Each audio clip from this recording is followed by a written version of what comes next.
আজকে বাজার থেকে এই ফলটা কিনে আনলাম। বাচ্চা বলো তো, তোমাদের এখানে এই ফলটার নাম কি বলা হয়? তোমাদের যেখানে দেখো সেখানে এই ফলটার নাম কি বলা হয়? আমাদের এখানে বলা হয় আলু বোখরা। আমাদের এখানে বললো আলু বোখরা বলে এটাকে। তো চলো এখন একটু খেয়ে দেখি, টেস্ট করে জিনিসটা এক্স্যাক্টলি কেমন খেতে। আমি কখনো খাইনি, একদম নতুনত্ব আমার কাছে এই ফলটা। তো খেয়ে দেখছি।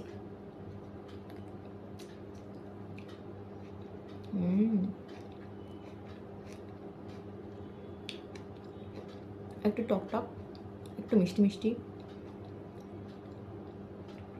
বেশিই টক আছে, মানে টকের ভাবটা একটু বেশিই আছে, বাট ভালো লাগছে, নতুনত্ব একটা জিনিস লাগলো।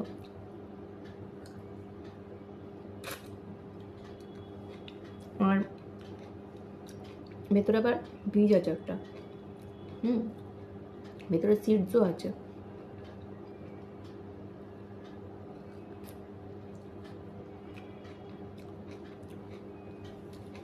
ভেতরটা পুরো দেখো ইয়েলো ইয়েলো ভাব।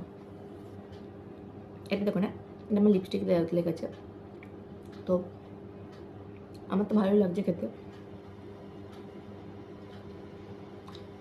ভেতরটা মিষ্টি, উপরটা টক টক এরকম আছে।